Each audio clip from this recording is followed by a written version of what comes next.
I want to maybe start this session with a bit of an apology because we're going to be talking about the heavy subject of lab-grown diamonds, and that might not be easy on a full stomach. Just before lunch, we were talking about the idea of automated manufacturing, and it's one of those topics that potentially has quite a lot of bearing on what happens to our industry beyond 2020. But it hasn't been talked about a great deal. It's been very low profile. So when we talked about there's two types of disruption, automated manufacturing is really a disruption of stealth. In contrast, I can't think of a topic that's been talked about more in the last 2 years than lab-grown diamonds. Some would even argue obsessively so. What we're talking about is technology that allows you to create diamonds under laboratory conditions in a couple of weeks, as opposed to diamonds that are mined and formed on the Earth's crust over a course of several million years. Some argue that lab-grown diamonds are physically equivalent to natural diamonds and are every bit as beautiful. Many people in the room are from the natural diamond sector, so there will be a tendency to believe that natural diamonds and lab-grown diamonds are completely different products because the method of creation is different, and therefore how they resonate with the purchaser is different. Whichever way you cut it, lab-grown diamonds are a small part of the market. I think every analyst report so far puts them at 5% or less market penetration. But they have hit what you could call a barrier of realization. So they've entered the consciousness of our industry. And more importantly, they've entered the consciousness of the consumer. And I think what we'd argue is that how the consumer reacts is going to be key to all this. As we've all just had lunch, I want to ask you a food-related question. Can you raise your hand if you're vegetarian in the room? Let's see, how many vegetarians do we have? Okay, not bad, not bad. So the question that I've got for you guys is, would you eat lab-grown meat? So this is meat that's been made under laboratory conditions. It's chemically identical, apparently, to meat that's well known to everybody today. There are no animal products involved. There's no loss of life. Put your hand up if you said you're vegetarian and that you would eat lab-grown meat. Anyone? Or at least consider eating. That's not many of you. Who would definitely not eat lab-grown meat? That's quite a lot of you. And who isn't sure? That's me as well. All right. I'm in a minority of not sure. Actually, the thing about not being sure is I'm not even sure why I'm not sure. Right? I'm still trying to work that out. And when I asked some of my vegetarian friends, they were similarly confused, most of them. We've had a much more definitive response today. When I asked some of my meat-eating friends, there was a divided response too. Some of them actually said that they would become vegetarian if this product was offered on the market. Others actually said there's no such thing as the real thing. Now, you might be thinking that lab-grown diamonds and lab-grown meat have nothing in common with each other, except for maybe the lab-grown part. And I have to admit, I'd agree with you, and I think that despite those immense differences in product, this example does serve to make an important point, which is when product has both an emotional dimension and a functional dimension, it becomes hard, it becomes complicated to figure out which way consumers are going to run. And that's important because diamond jewelry is an emotion-driven product. There's even a case to be made that it's got no functional value at all. It doesn't mean that it's not compelling. Try taking diamond jewelry away from someone who owns it. It's not going to end well. But the emotional aspect of it makes it hard to answer questions like, how will lab-grown diamonds affect the diamond industry? How will consumers interface with lab-grown diamonds? These questions become really hard to answer. And what we're going to do at this conference is put forward 4 scenarios. They're not the only scenarios out there as to how this could play out. And you might have a mix of them as well in practice. So these 4 scenarios are not exhaustive. They're not mutually exclusive. But they serve as a good point, I think, for the debates we're about to have. Scenario 1, lab-grown diamonds are a catalyst for growing the whole diamond market. Maybe there's more awareness. Maybe there's more aspirational demand. Maybe lab-grown diamonds are a wake-up call for the natural diamond sector. So it could be a variety of different reasons. But for whatever reason, the lab-grown and the natural markets grow and prosper and are bigger and better than they are currently. So that's scenario one. Scenario two is lab-grown diamonds and natural diamonds form separate markets. They have nothing to do with each other. They form separate niches, and they both grow independently of one another. So that's scenario two.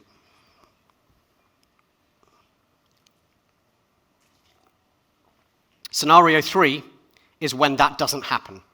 That's when some people buy lab-grown diamonds instead of natural. So there's a substitution effect. So that's the kind of counterpoint to scenario two. And scenario four is that as lab-grown diamonds and natural diamonds get offered alongside each other, consumers just get confused. Maybe they see them in the retail space. Maybe they're conflicting media messages. But they get confused, and the result of that is that fewer people buy diamonds, both natural and lab-grown. I think an important point to make here is that not all these scenarios are negative from a natural diamond perspective. It's not all doom and gloom. There are some positive scenarios there. But there are clearly some risks too. And I think that managing risks and opportunities is probably what De Beers was trying to do when they launched Lightbox last year, which was their own lab-grown initiative. Let's give that a whirl. So what Lightbox offered were lab-grown diamonds, usually of color, and set in fun jewelry for those emotionally lighter moments, the ones that didn't have a great deal of emotional resonance.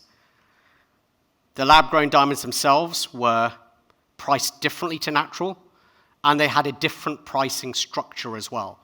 I guess I understand what De Beers was trying to do here, was really clarify where lab-grown diamonds fitted into the overall landscape, especially vis-a-vis natural diamonds. Since Lightbox, we've seen a number of different companies come on stream or grow their footprint.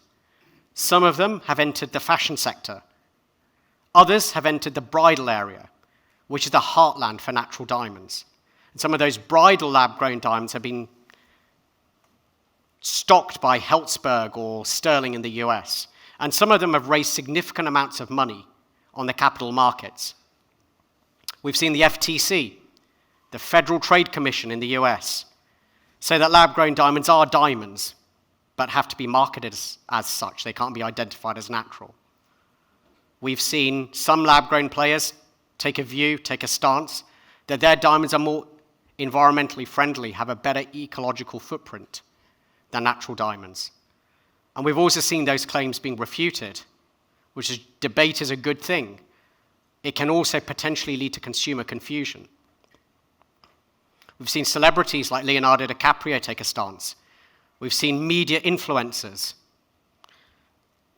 and journalists take a stance. I'm actually a big fan of cars, and one of my favorite journalists is Jeremy Clarkson, who said that he doesn't care if diamonds are made in the center of England or mined in Africa, so long as they're exactly the same thing. I think he also said that if the woman in his life discovered his receipt, he could be in trouble.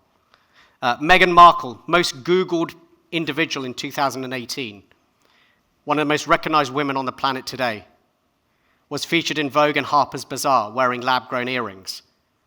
But her engagement ring, which is natural, also garnered a lot of press coverage. The one that Prince Harry proudly sourced from Botswana last year. And as an industry, we've got a real heritage of marketing and promoting diamonds. None of us would be sitting here if De Beers hadn't given us a Diamond is Forever, that campaign all those years ago. So the questions are, what's the scenario that's most likely to play out? Secondly, what are the indicators that we can look at today that'll help us figure out which way this will go? And thirdly, I guess, what are the challenges and opportunities for all of us in the room? To help us answer these questions, it gives me a lot of pleasure to invite our second panel to the stage, Stuart Brown, CEO of Mountain Province Diamonds and former joint CEO of De Beers. Stephen Lussier, who's Executive Vice President of Marketing and Brands at De Beers. Amish Shah, who's founder and CEO of ALTR Created Diamonds. And Bill Shor, who's Managing Director at Caspian Venture Capital, which is an investor in Diamond Foundry. Welcome. Bill and Amish, I have to say thanks for volunteering to coming to essentially a natural diamond conference. So you're very welcome. And Stuart and Stephen for sitting alongside Amish and Bill. That's not that bad. No. After lunch. After lunch. You fed them already, so it's good. Stephen, if it's okay, I'd like to start with you. You've been heading up consumers and brands and doing marketing at De Beers now for a while. You've got considerable experience in this area. Can you kick things off by talking about how lab-grown diamonds and how natural diamonds are different? It sounds like a simple question, but actually the answer is far more complex. So I apologize if I take a little bit of time at the beginning to articulate why I think that question is complex, and then I think it helps also to set the stage for the discussion I'm sure to come. But in some ways, I guess the De Beers Group has a unique perspective to bring to this, because we are, as Anish explained, involved in our core business of natural diamonds, but also engaged in the LGD space with Lightbox, and have long been involved in synthesizing diamond through our industrial division. So we have a fair amount of knowledge there as well. And I think when you ask the question, okay, what's the difference? Well, on what dimension? Scientifically, what's the difference? Environmentally, what's the difference? Social impact, what's the difference? And then I think fundamentally, what does the consumer think? And how is that different? And I think probably the last one is the most important, but I guess it's good just to reflect briefly on the others. If we look at it scientifically, an LGD is different than moissanite or different than CZ in the fact that it's a synthesis process of carbon that creates, as we hear from the FTC, a diamond. I often hear people say identically. Well, not identically, because the reality is that the way nature formed a diamond 1 billion years ago is not identical to the way in which you synthesize it in a machine. But it's not moissanite or CZ either. And I always think the easiest way to explain that to someone is, well, they're not identical because we can detect them rapidly at speed, so the growth formations are a little bit different. But it is diamond material. In terms of social impact, I think the issue is more simple. There's a lot of hangover, I think, in the diamond sector, and we all in the diamond sector understand and live with this, but the hangover of the Leonardo DiCaprio movie Blood Diamond still resonates with consumers. It's a myth today. I think those of us in the natural diamond business also understand that. So the social impact of natural diamonds is radically different from what we see with our lab-grown business. I think just to throw a few figures in the room, if you put together all the major diamond producers, you've got a net positive benefit, social, economic, and environmental benefit of about $16 billion a year, 60% of which finds its way directly back to the communities where natural diamonds come from. And as you mostly know, they really need that benefit. Employees, 77,000 employees, paid 65% above the average, so on and so forth. These are skilled jobs. So there's quite a big social impact from the natural diamond, which is very positive and very needed. Important to keep that in mind. Environmentally, I suspect we'll have a big discussion over the next hour, because this is the area of probably of greatest confusion, because in part we're measuring apples and oranges, which isn't easy. A natural diamond, was formed by nature 1 billion years ago, so there's no energy required now to form it. There is energy required to extract it, where if you synthesize it, it's a very energy-intensive process. And and that creates its own energy issues, and it's very hard to use. Well, you can't. It's not possible to do it with solar energy or wind power. You need to take energy off the grid, and I'm sure we'll come back to discussing who has the most. But the reality is that we all use energy to whether we're mining or whether we're synthesizing diamond. Again, I think the natural diamond industry does a lot of things, though, that are not well known in the environmental space. Yeah, we do dig a hole in the ground, but we also invest, in De Beers' case, 6 times as much land for conservation and for biodiversity and for protecting wildlife than we do disturb. So I think there's, you can't compare these things directly, but I think you would, if you looked at the facts, you'd be quite proud of the environmental contribution of the natural business. And to be honest, the energy in either case is not great. It's similar to making an iPhone. So let's keep that in some perspective. But I think the real discussion, and probably what we'll spend most of the time on, is what's the consumer value proposition? And I guess this is where De Beers group probably brings a different perspective. And we start with the view that the two products are different, fundamentally different in what they promise and can deliver sustainably over time to a consumer.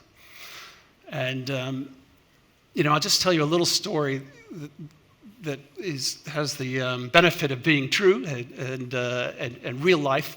I stop consumers often on the street to talk to them about diamonds, or in airports, or just to feel what people are thinking. And so I asked people the last year, I've been saying, well, when you hear the word diamond, what do you think? And I can tell you, no one has ever said to me, crystallized carbon. I have never heard someone say that yet. What they do say to me is that, oh, diamonds are, they're precious, they're rare, they're valuable, they're for engagements. You hear these sort of sentiments, and you need to dig underneath that. Why is that? And I think this is where the two products are fundamentally have a different value proposition to a consumer. Because a diamond, natural diamond, is an inherently rare and precious thing. The key word here to me is precious. And it is inherently, as all natural gemstones are, it has an inherent value based on that rarity. And that value endures over time.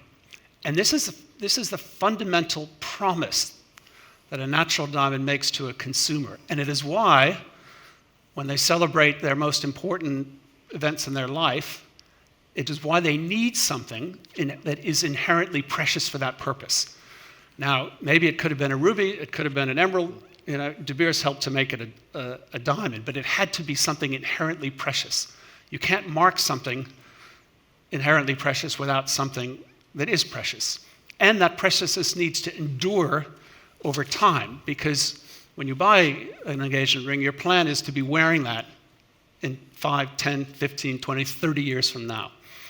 And so in doing that, you feel it has to have the same preciousness 30 years from now that it does today. That's why the diamond has been such a successful product when it comes to marking life's occasion. It actually delivers, in terms of its preciousness and its enduring value over time, what consumers are looking for when they're marking an important event. Stephen, you've mentioned quite a lot of points of differentiation. Give me 1 minute more, and okay, I'll turn it please back to go you. ahead. Thanks. When we looked at the opportunity for us in lab grown, we saw a few things that were different, but the fundamental thing we saw is that the prices to make these are much, much lower. A few $100s we can make a carat for. And they're likely to decline over time because it's technology driven. So we had to say, what does this product offer? What it does is it looks nice. We can make it, we can do things with it we can't do with diamond. We can make colors, and we can sell them very inexpensively. And there's a big market for inexpensive jewelry that doesn't have enduring value, but it's not bought for that reason. So that's why we see these markets as very segmented. And over the long term, because of the price issue, it's where they're likely to end up. And that's why we watch Lightbox in that way. Thank you very much, Stephen. That's a very comprehensive setting of parameters and initial debates. Amish and Bill, I'm definitely going to give you an opportunity to respond. But before I do, Stuart, I want to ask you a question about this. There are a number of these points of differentiation that Stephen has mentioned. Do you think in practice the natural diamond sector has done a good job of differentiating those and bringing those factors out to market? The way I would approach that is to say that it's been, and the previous panel was talking about technology and improvement and getting to market quicker. And what I worry about as being a financial person in my background is who funds all this? Who makes all the money? How do we have a long-term vision?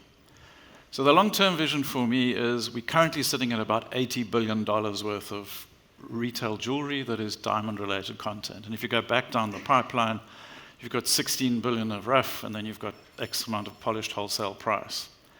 And we're all talking about making that all efficient, and we're not seeing, to me, enough debate and enough drive to make that 82 get up to 100 and something plus. We seem to be content with a 1% growth over GDP, and if we get to 85, we're going to have a big celebration and crack out the champagne, not the Prosecco, because we want to really celebrate with a really valuable product. So the answer is I don't think we have in terms of that. Now you've had the lab-grown sector, previously synthetics, come in, and it's a disruptor. And I don't think we've quite got we're spinning our wheels a little bit, and we can come out and boldly say they're different products. And I'm naturally biased. I help run a diamond mine that produces natural diamonds, does all the good things that Stephen says, and probably also digs a hole, but we'll promise to fill the hole in when we're finished. We need to get smarter with this. And I am of the view that they're two different products, but they can coexist. I don't think it's one is going to say, well, ours is better than yours, you need to stop telling all your lies, and then them saying to us, well, you need to stop telling all your lies and do that. That's not going to make us any better. So no, we haven't done a good enough job, if I'm very blunt. And the second thing is we need to grow with a lot more responsibility about these things. It's not just about the profit. I can go and set up a factory in some industrial estate, make these, get them out to product, get them as quickly as possible, and we're all going to make margins. But in reality, over the last 3 years, the margin on lab-grown diamonds is halved. So the value of turnover is halved. So you're going to have big growth. And if you go back to that 82 billion and you say the average price of a piece of jewelry is around $700 to $1,000, and you divide that in there, you need to sell about 110, maybe to 120 million pieces of jewelry a year. And if you're going to use I'll take some of your pie and displace the natural, if we go long term, and I think all of us in the room are looking for the future of the long term. We're not looking, yes, we've got a problem now, we can fix this. We'll have supply, demand, all of those issues. We'll have technology, better cost of capital, and more efficiency. That's the short term, we've got to get through this.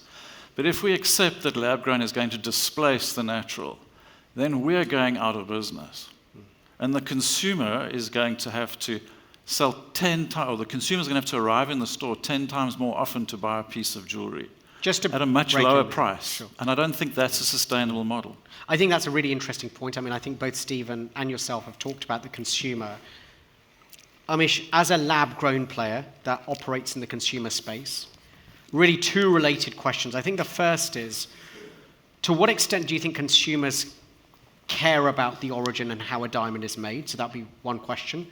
And the second question would be, how would you respond to this issue of rarity that the natural diamond players have historically put forward, led by De Beers and based on what Stephen said? I think the myth about rarity has been very well marketed for the last 100 years. And the consumer is now starting to ask real questions. Every other girl has one, and we still call it rare. With millions of carats coming into the system every year, and enough coming back as recycled, there is no concept of rarity here. And one thing I like that Stuart said is that marketing champagne and Prosecco, I think the great job they did was to give it identity. Marketing is what built the value that we are trying to talk of. However, during this process in the last decade, we forgot that the value of diamond, when I grew up, I understood, was what it represented. The value of diamond is how she feels when she gets a diamond. It represents the emotions of the people and the couple. What you pay off across the counter is purely price. The origin of the diamond, it depends on how, first, it's a coexisting product. There is earth-created, and you're going to have lab-created diamonds. It is for the consumer to decide what they're going to want. And this is, I think, the most important thing is we as an industry keep conversing about how much does the origin matter to the consumer. But being in almost a few hundred stores in the last 3 years, what we have realized is when you educate a consumer, it increases the desirability of a diamond. So what we have enabled is not only to sell lab-created diamonds, but increase the sale of diamonds. And this is very, very important to understand because, a lot of times it's like it's 1% of the industry, and it's 99% of the conversation today. And created diamonds are here to stay. And the conversation of origin actually should be held at the point of counter. When the consumer says, is this a diamond? Yes, it is, but it's grown above the ground. Amish, if you don't mind, Bill, I want to bring you in here. You're an industry outsider. Yes, thank you You're for someone having who's me. you've got no experience, no real heritage in diamonds as far as I could tell. And you've made an active choice to invest in lab-grown.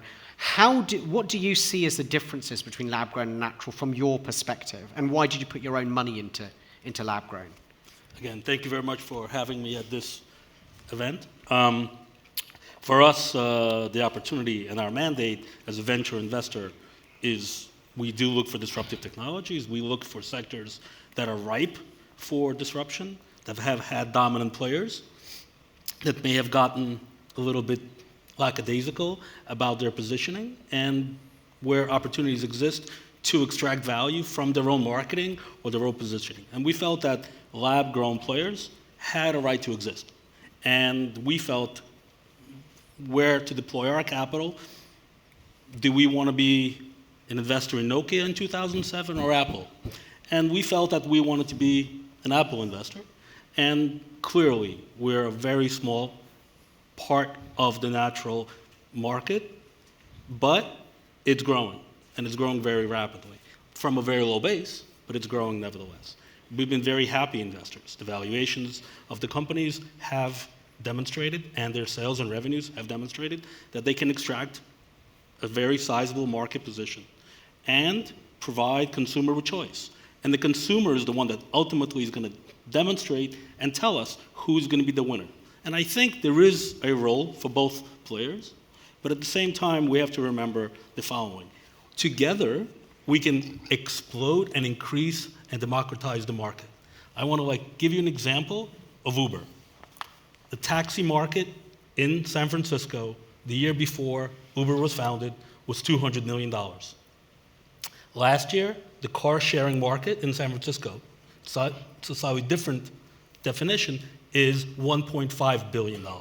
So maybe that's the future of the diamond business. Together, we can grow, democratize, and provide consumer with choice, and that will decide who the winners are of tomorrow. Bill, thanks a lot. That's a very interesting point, and I know there'll be some responses to this.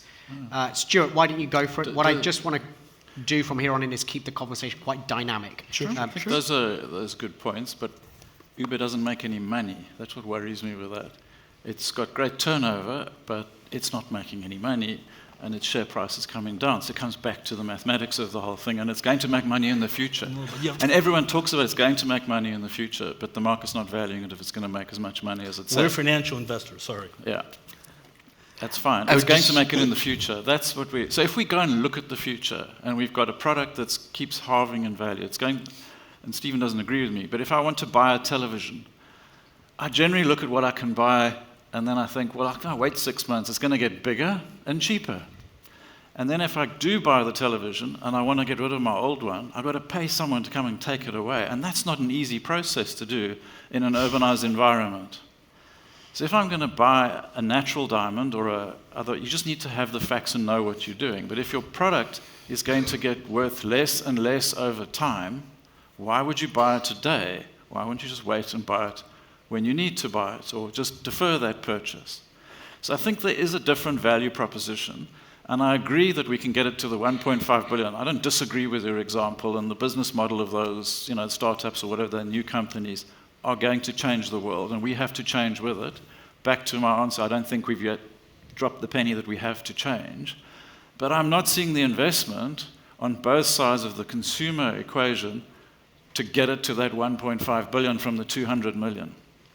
It's almost as if we just want the lab grown to hang around with the natural, and it'll get there by osmosis. And a confused consumer disappears somewhere else. Instead of buying my TV, I go and buy an iPad and watch it on that anyway because I'll wait. And that's my worry. I mean, that is definitely a scenario that, the very smart kids that told me that I'm not a millennial, bit of insight here from my 11-year-old son. When I explained the types of things that could happen in lab-grown diamonds and natural, actually, my 11-year-old son's instinct was that people would eventually just not buy diamonds. It's just too confusing, it's too complicated. So he's, I think, barely Gen Z. So there's a generation. Now, it's not to say he's right. He's probably not a diamond lover. But I think, Amish, can I ask you just to quickly respond to this? And then I want to kind of bring in some of the points that Stephen made about Lightbox, which I think were very interesting. So I want to come back to that in a moment. But Amish, did you want to respond to that? Yes, please. I think when we talk about value and the intrinsic value, what is the intrinsic value of a diamond? Because when I really try to understand, the intrinsic value is really just the emotion, because everything else is a price. Because when we talk about flat screen TVs, which is a good example, there is more people that have TVs today than they did in the past.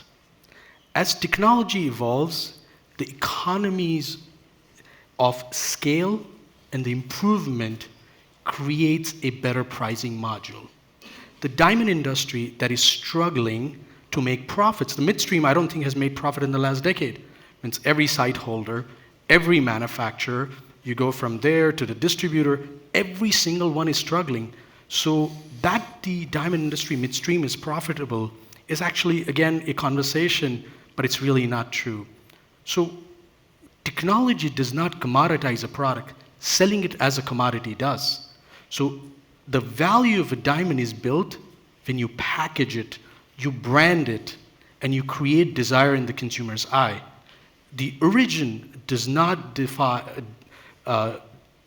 guarantee or put a value, because if that was true, and if diamonds had intrinsic value, the value of diamonds that are sitting in the market should have only gone up year over year. And a consumer that buys a diamond and walks out of the store, when they walk back into the same store in America, they barely get 25 cents to $1. It's the same thing as a TV or as a car. There's really no difference today. I think I couldn't disagree more. To be absolutely, with all due respect. So Stephen, welcome to your view, but I can't agree with that. I mean, the diamond as let's go back a few hundred years. For pre-De Beers, pre-marketing, pre-A Diamond is Forever. And a diamond is something that has been perceived by pre-consumers, by people, to be precious and an amazing thing.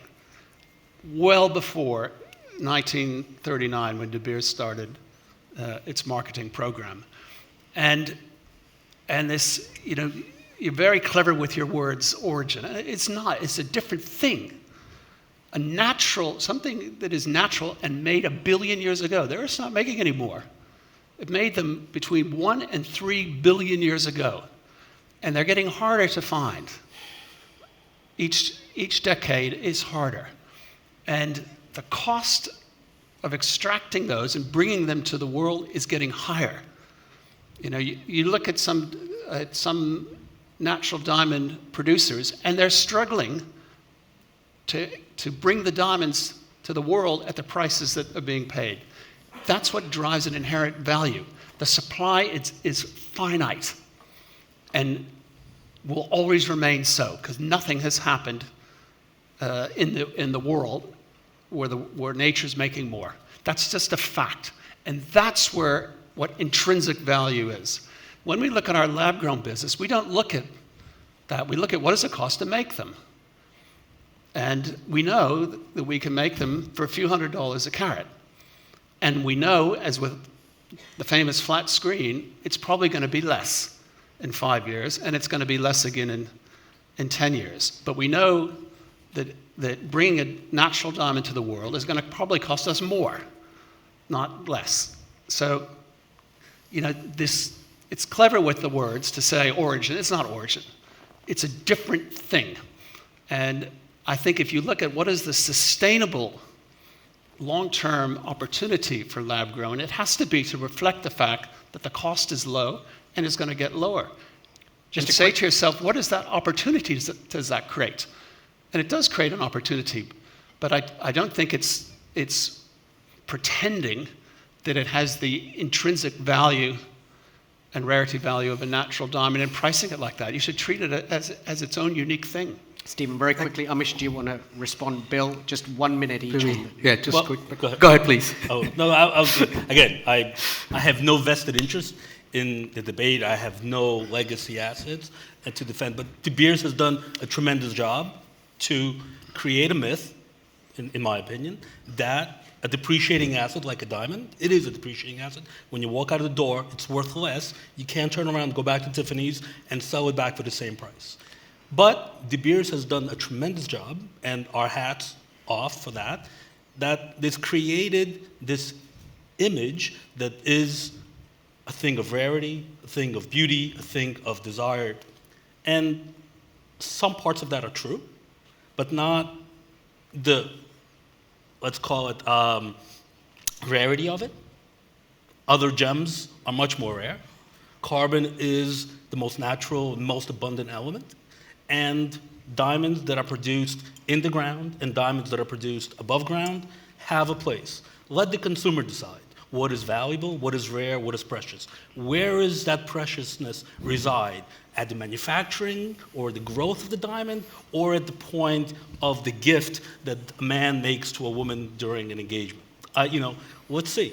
I believe, and our money is on those that say that lab-grown diamonds will have a future, will enjoy success in the marketplace, and will create value for the consumer as well as the investor. Amish, do you want to quickly add anything to that? Sure. I think the engagement space that we're operating today, I think one of the things is diamonds. Diamonds is a raw material to the finished piece of jewelry. And diamond is one industry, when I look at it and you step out and you really try to see what has every industry done in marketing a product. What we have always sold is a diamond, but never focused in improving and creating desirability by branding it. Everybody's just selling, here's a 1 carat diamond ring. And that's the reason when we came in to create it, what we saw is, yes, while there could be a fashion element, it's the desirability there, but as a company, building value through marketing, branding, and plowing back profits to actually increase the consumer footprint, turning aspirations into attainability and democratizing luxury is going to increase the number of people that will wear diamonds. Just like Bill said, that yes, when we look at the Uber market, it is actually factual. I mean, I'm from New York, and it's exactly the fact that yes, there is less cars being sold and more people doing ride sharing.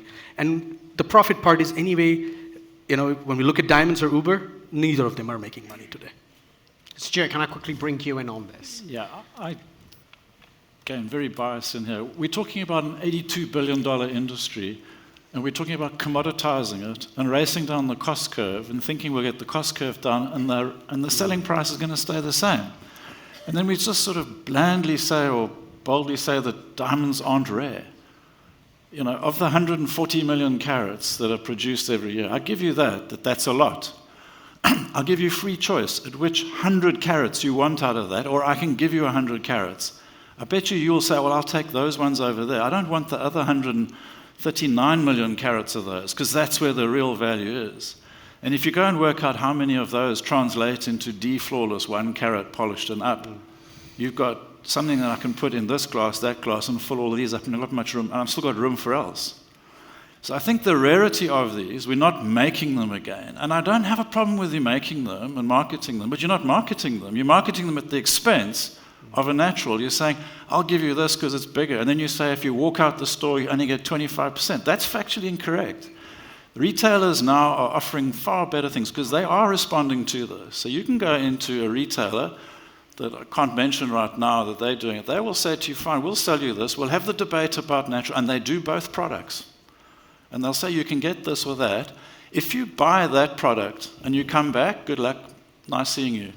If you buy this one and you come back in 7 years' time, 5 years' time, whatever, we'll give you what you paid for it, as long as you're going to buy another one, because we believe inherently and we're selling the diamond dream in the model. So it's about value. And it's about perception, I give you that. But it's not a myth. As Stephen says, this has come back from, tears of the gods. It's come back from all sorts of history through that. People like luxury. And we as an industry, like we're committing suicide here. We all want to go, let's race down the cost curve. We're going to get better manufacturing. I love it. I'm all for that. We're going to put all these people out of jobs and we're going to retrain them. That I don't quite yet buy, and we'll see that. But that's the way of the world, and we've all got to get used to it. Uber, Tesla, Spotify, all of these, Netflix, all of that, they're all wonderful things. They don't make any money. And are they going to be around? They're innovators and thought processes to get us moving. So yes, I think the product belongs in a different section, and but it must spend its own marketing. It must market its own product. It mustn't say this is more environmentally friendly, which isn't factually correct. It mustn't say we'll give you a bigger one and do that. Market your own product. I have no problem with that. But do not attack the fact that these things are, they're not worth that. That I take exception to. I just want to jump in here. I think that in a way, just in terms of the debate for everybody in the audience as well, there is definitely a debate to be had about whether companies make money or not. But I also want to make the point that any organization like Netflix or Uber, whether it makes money or not, has definitely changed the fabric of society in which it operates. 100% agree with you. And that means that you no longer go back to that pre-Uber. So whether Uber, a friend of mine runs a hotel, he said actually the guy who built the hotel never makes the money, right? It's the third or fourth owner that makes the money because by then all that investment's been amortized. And it might be that some of these early movers don't make money, but definitely this consumer psyche changes as a result of this. I want to pick up... I don't want to go back to what it was. That would be nice. Just please, if you'd all just give up and let us carry on with it. That's not what I'm saying at all. I accept they should be there, but I think the challenge for me in the diamond industry is we've got to do a lot more, not to protect our product, but to drive our product. I keep saying the 82 billion, I'm going to go along and you're 5% of that, and maybe you get to 10, and I think that's fantastic. But together we've got to get it to 120, and I'm not seeing that from both of us. Exactly where we're striving to go. Yeah. And I think it's good to dig in, because it's good to understand what it is that upsets the natural business. And it's that issue. We're not going to get from 80 to 120 if the bulk of lab-grown diamond marketing, as I see today, I get the materials, says buy a lab-grown because natural diamonds enslave people. Natural diamonds scar the earth. It's not true, and it's not expanding the market. So it's really what we're urging, I think, and what we're trying to do with Lightbox is to say, let's find what are the unique propositions that lab-grown can do that natural diamond can't, and think about that. Let's not say, let's tarnish the image, because that's what's going to lead to a shrinking market. And fundamentally, we all know it's not true. So, if we market in the right way, this is when you come to your question about what scenario. It depends on how players in the market behave. Stephen, you have put so many points on the table that unpicking them is going to take us the next 1.5 hours, which is fantastic. And thank you, audience, for sitting by. What I want to do is I want to just continue. There's a lot to talk about here. I want to go back to Lightbox. This is a very important topic. I think that I'm going to take audience questions a little bit later on, just to kind of keep framing the debate, so please bear with me. There are a couple coming through. we talk about the unique characteristics of Lightbox. Let's come back to that. Stuart, your production at Mountain Province generally focuses on the cheaper end, right? A lot of it is in the fashion sector. Some of it ends up in jewelry that's at very low, or comparatively low price points. You could say even cheaper than Lightbox or the same price. What did you think, what did you make of Lightbox from a Mountain Province perspective? And the second question I've really got for you, or the follow-on, is do you think the natural diamond category in that fashion area can compete with a product like Lightbox? Okay, so when it came out, I had a little bit of insight to it, having worked on it for a hell of a long time in my previous life. And it was, you've got to digest that. So the point that I looked at is they're going to manufacture, the lab-grown and the CVD. Let's just ignore HPHT for the moment. It's the CVD, I think, is the area. You don't spend your time making brown stones and rejects and bought and whatever. You try and, focus on the half a carat and up. Yeah, quality. And that's where it comes back to the rarity. So you're competing in a very rare space, and you produce a very good product. To the natural eye, it's all good. We also produce some of those stones, but they're not the bulk of our production. So we were told by a lot of people and a lot of other producers, anyone who's producing diamonds below $100 a carat, you're wasting your time, you're going to be out of business, because that's all going to be commoditized at the bottom end. You're going to have contamination, HPHT, and then the bottom end of the CVD. So we thought about that for a minute. We sat down, picked ourselves up, and then went back and said, no, but we're back in the natural. We're creating products for people that we need to make sure that the consumers understand what they're buying. I agree with you, the consumer will decide, but they will be helped to decide. That's how marketing works. You don't just throw your product out there and hope people roll in and buy it. Everyone advertises it to some extent. So I think we feel that the confidence in the natural industry will pull through on that. We don't believe that someone who can only afford to buy something at the bottom end of the market, let's say, that purchase for them is very important. You've got all scales of people want some luxury, they want to celebrate. So we kind of got over ourselves on that, and we're going to we produce brown diamonds and fluorescent diamonds, and we can go and moan about it, or we can get back to work, and we are now. How do we create products that people desire? We don't feel threatened by lab-grown, and they're going to go and start producing brown and lab-grown fluorescent diamonds, because we think that just wouldn't be in their nature to do that.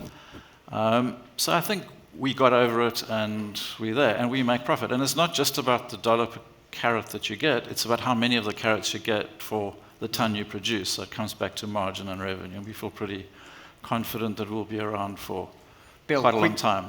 Bill, quickly to you, I think you already had invested in Foundry when Lightbox was launched. Correct.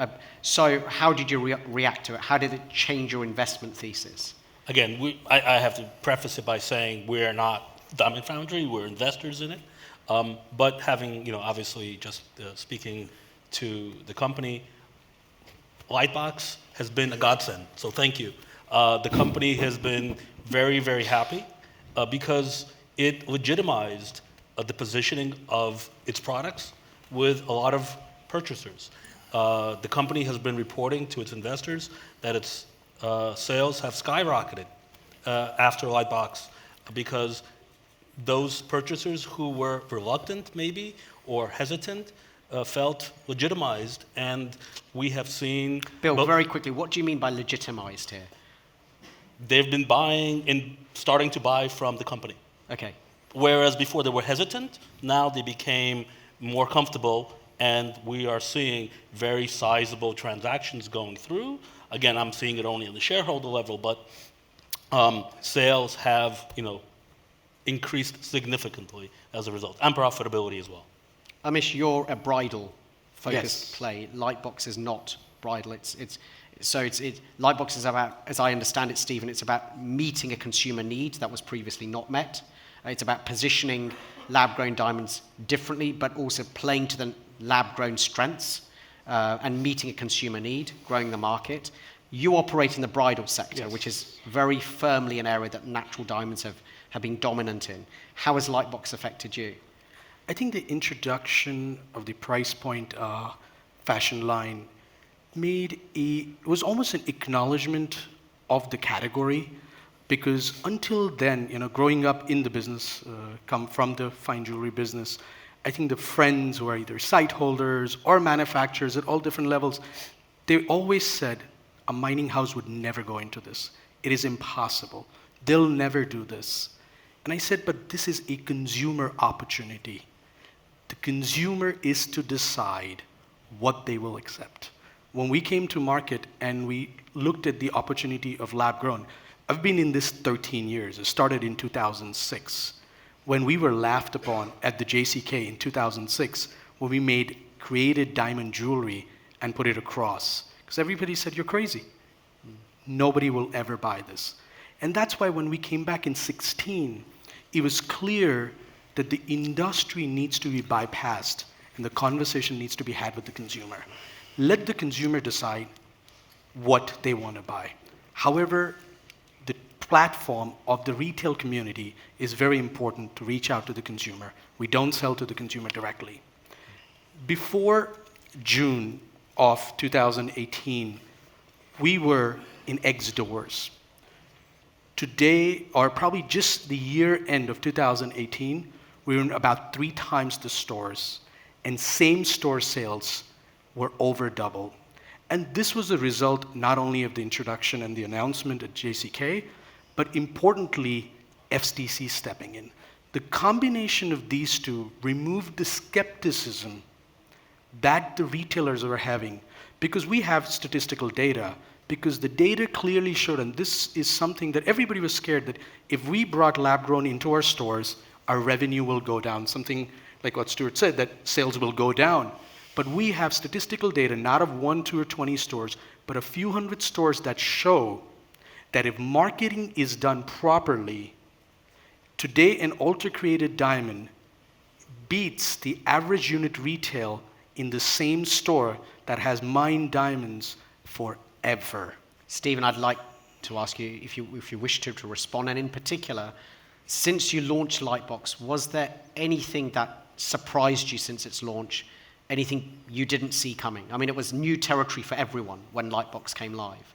Yeah, I mean, I think that one thing De Beers is very good at is taking a long-term view.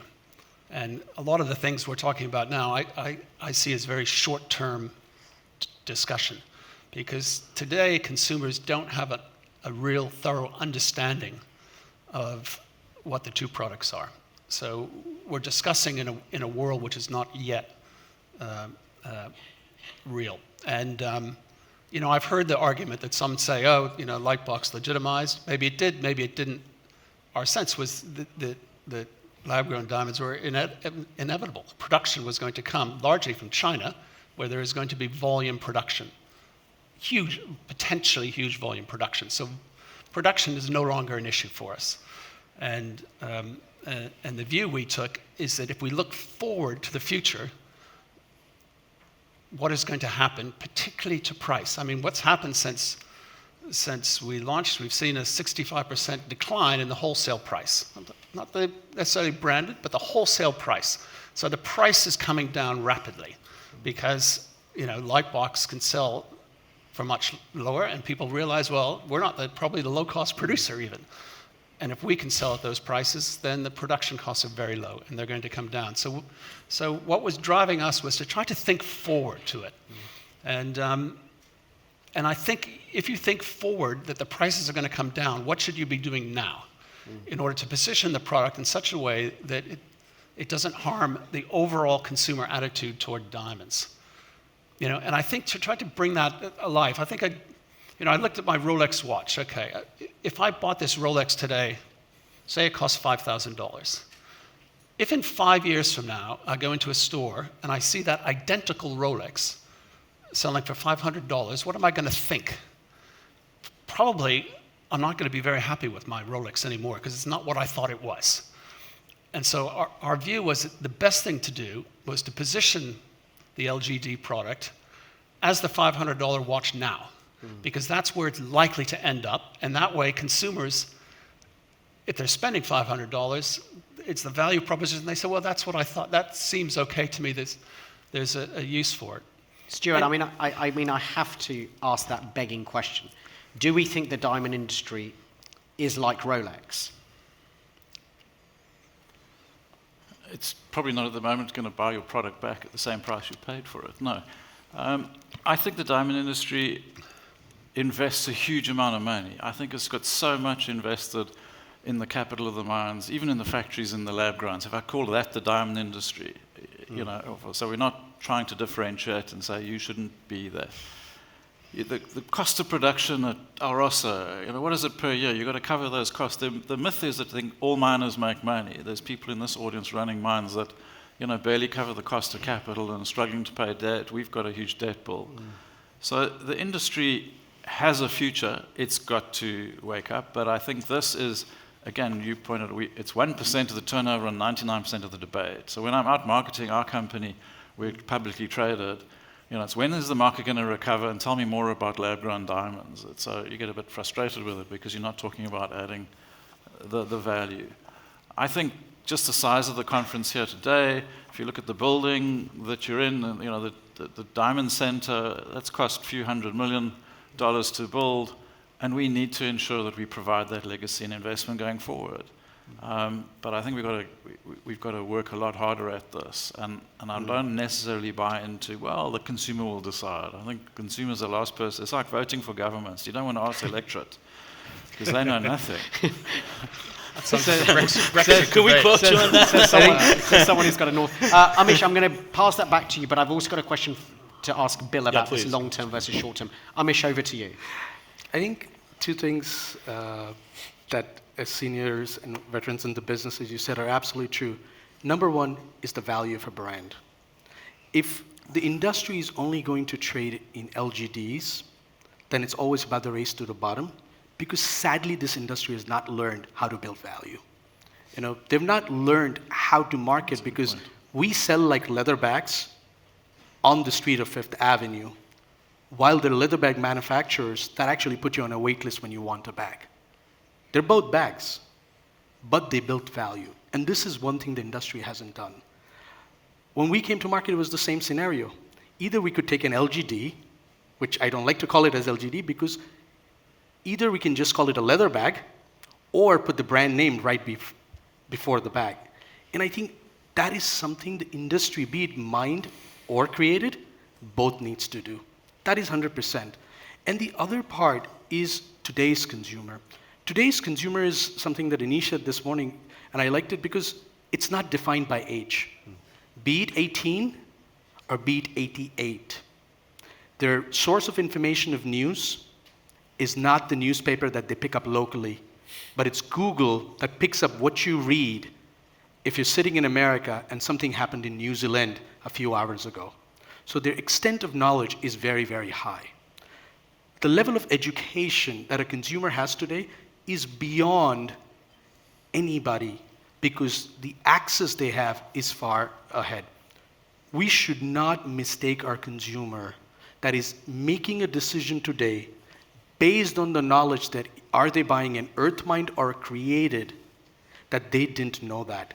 Because the reputable jewelers in America that are carrying it, today the retailers that are carrying ALTR created are very, very clearly educating their consumer. It was one of the most important things we did as coming as ALTR, that the first thing we did is put a training team that we did not allow a single store to sell a single created diamond until our team went in, educated them, and said, this is a choice. Amish, let the consumer decide. I want to quickly kind of ask you a question on this. Sorry, I want to come to you, Bill, after this straight away. If there is an argument that the price of lab-grown diamonds can only go down over time, I understand you sell at Hellsberg or Borsheims. The question would be, how does a retailer react? They would have information as well. These are smart people and smart businesses. Confronted with the information that the product they're buying from you or stocking from you or working with you on will go down in price. How are you responding to that as a consumer proposition? I think the 2 years of consumer interaction, the first thing it helped the retailer, along with ourselves, to understand that the value of diamonds is what it represents. So it is not possible to defer the purchase because somebody is looking to celebrate the most precious moment of their life. and she wants a size that she cannot access to in the earth mine category, created steps in as a choice. When we look at all the other environmental, all those conversations, they don't create desire. One doesn't buy a diamond because it's grown in a machine or it comes from the earth. A diamond is bought by somebody when they want to represent how they feel for the other person. This could be from a father to a daughter at the age of 16, or from a guy to a girl. This is the core value. The retailers that we work today with, and yes, will pricing move up and down? They understand that. But there are two inherent factors that they stand for. Number one, they're selling a brand and not a generic created diamond, which is something over years, the mine diamond industry, especially the retailers, have learned that it is now important to create value. Either you do a special cut, either you do branding, do domestic, local, or national marketing, because there's really no marketing in the industry. Bill, over to you. Look, as again, from an investor perspective, you'll be familiar with tech cost curves. What Stephen said about low-cost production coming from China, potentially HPHT, is a potential scenario in our sector, right? How do you respond? Again, what have you learned at retail level, to the extent you've got visibility? And second of all, with your investor hat on, how do you feel about this? Just from our perspective, as we were looking at the opportunity, our bet was very simple. Our bet was consumers should have as much information about where the diamond comes from. They will make their own decisions. We felt that as wealth expanded outside of the Northern Hemisphere, outside of the United States and Europe, and into Asia, India, Russia, elsewhere, we felt there was going to be an increasing amount of people who are looking to buy and celebrate with a diamond. Whether that's a mine diamond or a lab-grown diamond, for us, we were betting on the fact that there would be more consumers buying diamonds. So I'm not as nervous about the short-term volatility of where the diamond costs to produce. What I'm looking for is the fact that there's going to be not just the US market that's going to be buying millions of bridal diamonds, engagement diamonds. There's going to be millions of purchasers in China, in India, in Russia. And that's going to make us, all of us, better off. And that's been our bet, and we've been happy as a result. Stephen, just kind of coming back to you, consumer choice. If we look at it, lab-grown diamonds increase consumer choice at bridal level, at fashion level.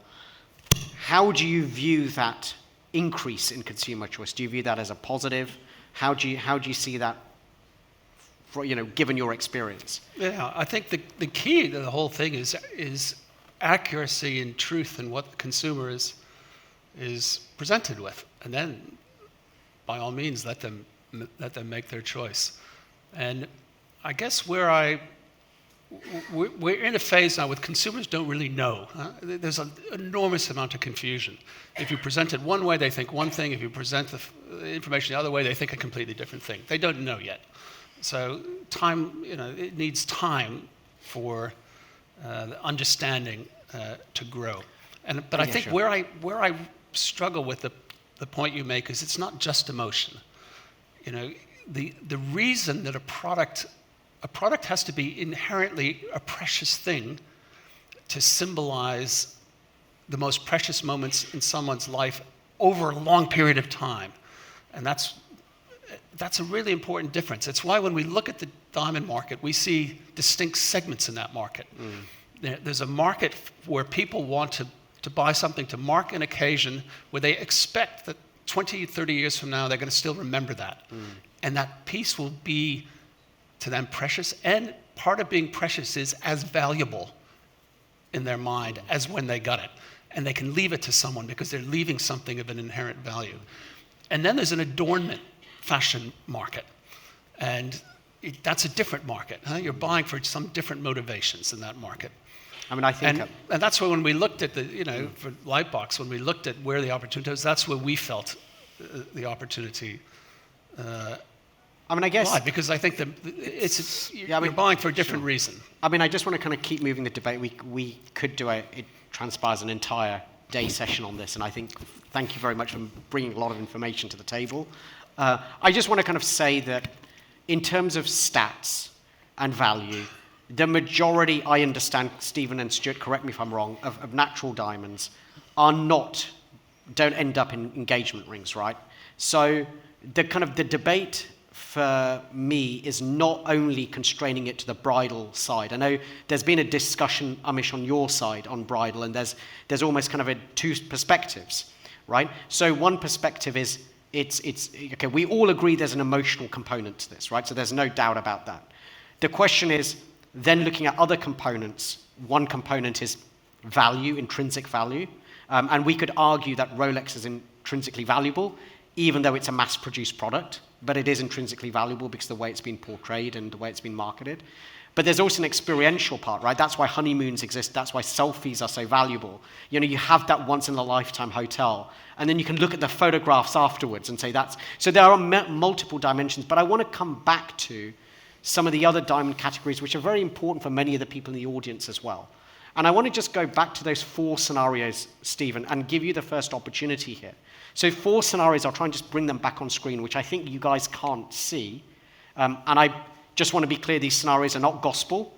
They may not be the ones that play out, but the scenarios were. Okay, if the scenarios were the idea that the whole market grows, lab-grown and natural, that the 2 are independent, the 2 are not independent, so there's some substitution, or that consumers end up being confused and the whole market shrinks.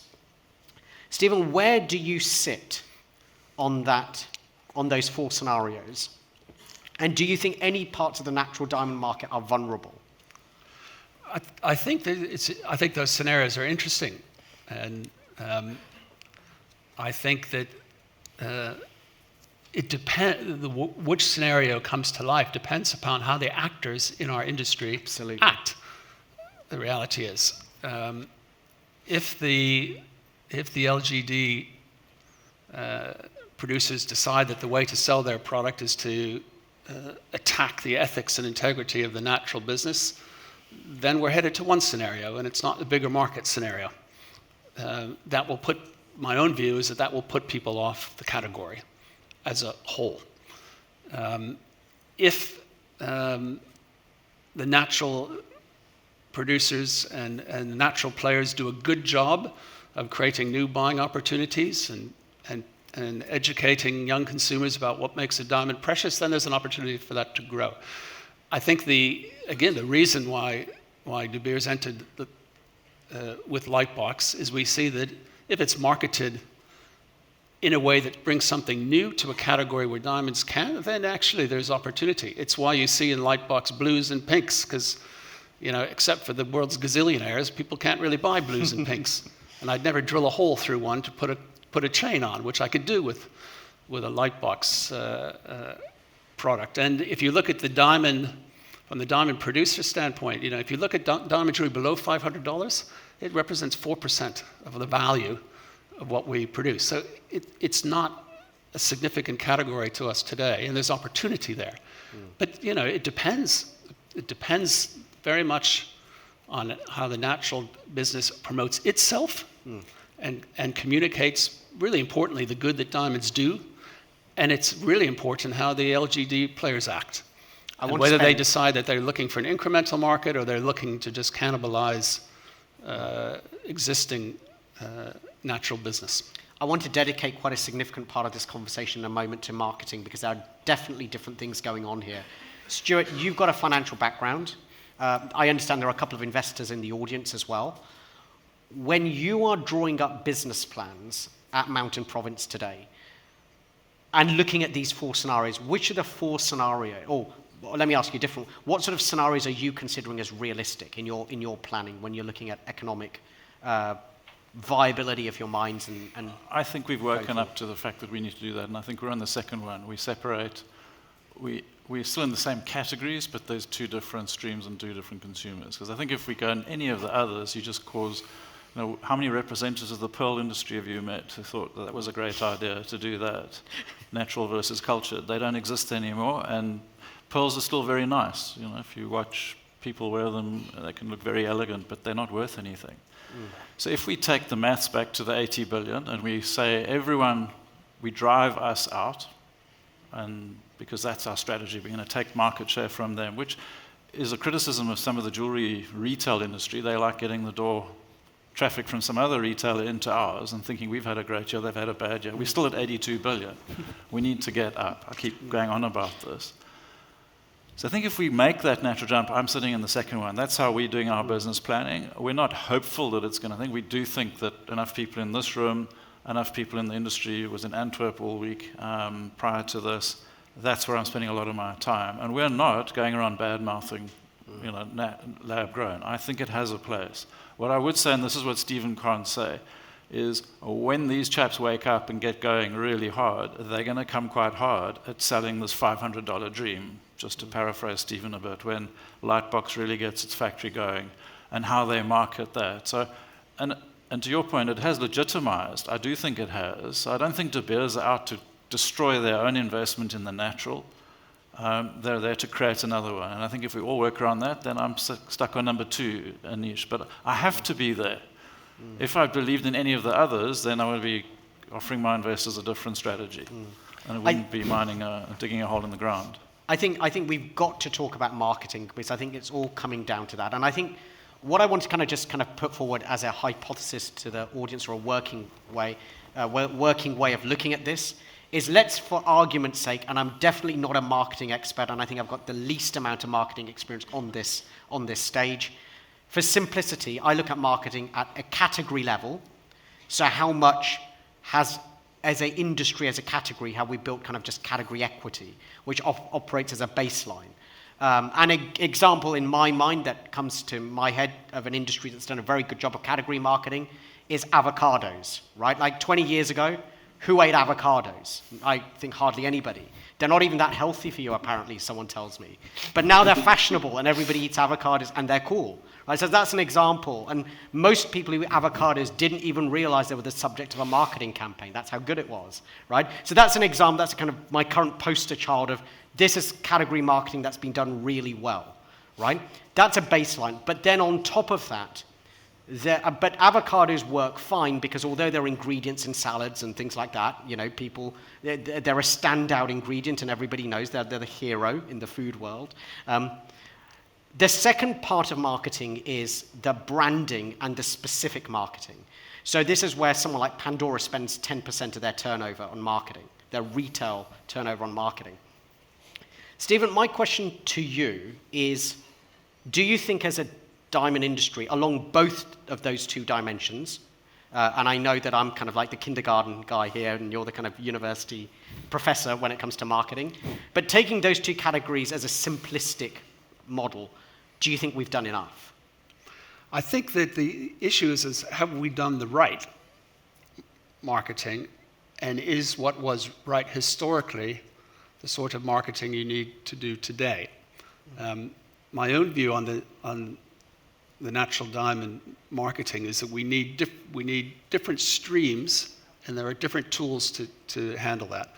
I think the Diamond Producers Association, as it gears up its capability and its funding, can do a very good job in certain, what I call, broad areas. To me, that there are two core ones. For you need to teach young consumers what it is that makes a diamond inherently a precious thing. The concept of it being billions of years old is very motivating. And you need to correct the perception, which isn't fact, it is a myth, but it is a perception. You need to correct that and align the good that diamonds do, particularly in the producer countries, the huge benefit that it creates. You need to align that with the values of these young consumers. And that's different marketing than that which we've had to do historically, when we could just focus on growth. But that alone, without brands, is not enough. And because consumers engage in a different way, and only, particularly through the social media world, you need brands to engage these young consumers. It's like the lens through which they interrogate a product category, and you need the margin that it creates, because retailers need that margin in order to invest in the marketing. So, for me, it's a combination of different tools. The the amount spent by retailers on marketing is huge. The issue is really the one that Stuart makes, is that much of the money that they're spending is attracting a consumer from one store or one product to another. And so it's just shifting share around, and it's too price orientated as well. And I think if retailers can think about the content of what they do in a way that excites consumers about wanting to buy in the first instance, that's, to me, the key to the Stuart, just as Stephen's just referenced you, I mean, what can we do about this? I mean, in a way, this is a question about where does the burden of marketing fall, right? Who takes the responsibility for marketing? And there's definitely an element here that the retailers are going to be very important in this story. Yeah, I think the old school thought was, well, De Beers had to do it. And the rest of us would sit on their coattails, and we still do to some extent, with the DPA, which is carried by predominantly Alrosa and De Beers putting a lot of money into that. And it's still a drop in the ocean when you look at the percentage of the rough sales, let's say, of 15 billion.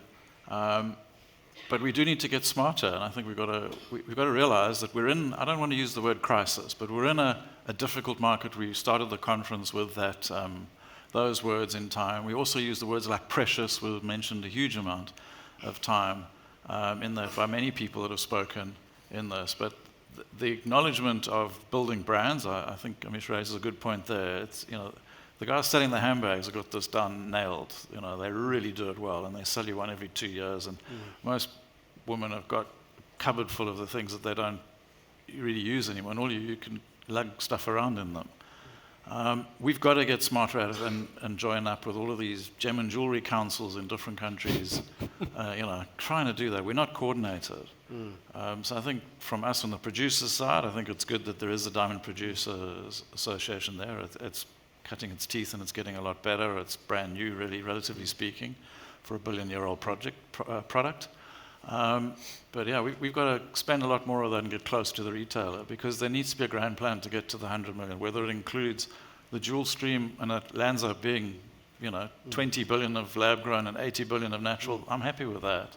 But it's got to grow. It can't be taking one away. Otherwise, we're both going out of business because the margin will go down. Bill, I want to quickly ask you, I do want to keep building on marketing. And what I want to quickly ask you is, can you think of, as again, looking at the natural sector for a moment rather than the lab grown, do you have, and you don't have to comment on this, but do you have a view? Does this industry remind you of any others that you've invested in? I'm going to reflect the optimistic scenario of a venture investor. That's in our DNA. We're optimists. So we're hopeful that that our portfolio companies perform well. And we're hopeful that the industry, overall industry, improves and increases and is spread around the world. We are betting on the fact that more people can afford a beautiful stone to be given at precious moments of life to a loved one. We believe that's going to be happening increasingly around the world. They will do it with mined diamonds, and they'll do it with created diamonds. And our view is they should work in partnership and in concert.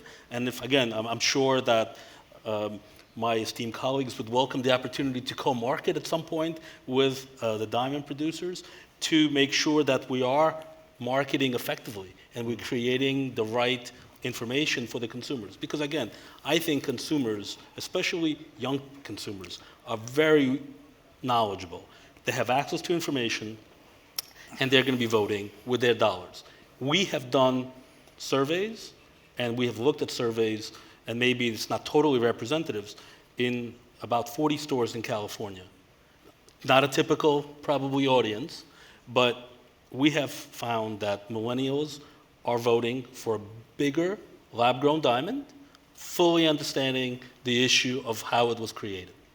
That's been our experience, and so far we have seen that reflected in the growth of the companies in which we've invested.